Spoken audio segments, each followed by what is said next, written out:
আসসালামু আলাইকুম প্রিয় দর্শক সাবস্ক্রাইবার, আশা করি সবাই ভালো আছেন। আপনাদের সবাইকে জানাই রমজানের শুভেচ্ছা, রমজানুল মোবারক। দেখতে দেখতে ভাই রমজান শেষের দিকে চলে এসেছি। জানি না আমরা কে কত দূর আসলে কামিয়াবি হইতে পেরেছি, তবে সবাই চেষ্টা করেছি, আশা করি আমিও চেষ্টা করেছি।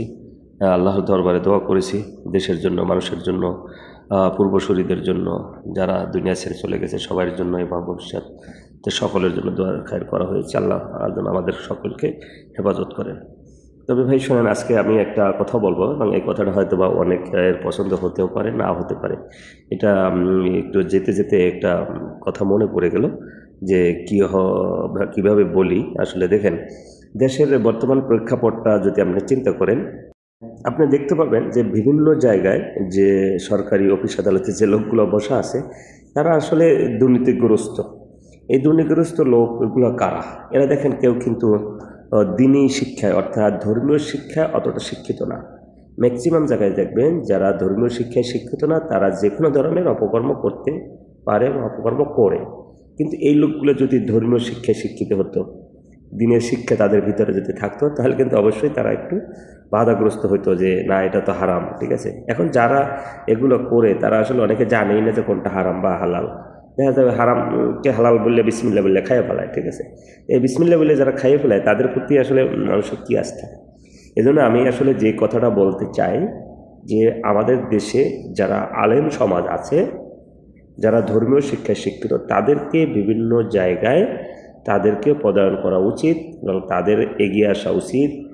ব্যবসা সেক্টর হোক, চাকরি সেক্টর হোক, তারপরে যে কোনো সেক্টর হোক, তাদেরকে সমানভাবে সব জায়গায় তাদেরকে এগিয়ে আসা উচিত বলে আমি মনে করি।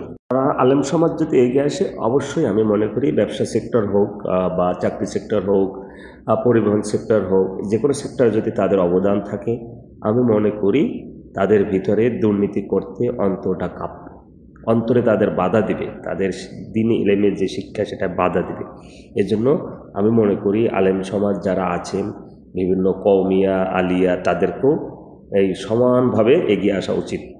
আপনি হয়তো আপনার চারিদিকে খেয়াল করলে দেখতে পাবেন যত ধরনের অপকর্ম, দুর্নীতি হয়, সবগুলোই কিন্তু জেনারেল লাইনের যারা আছি আমাদের মতো, তাদের ধার দিয়েই সংগঠিত হয়।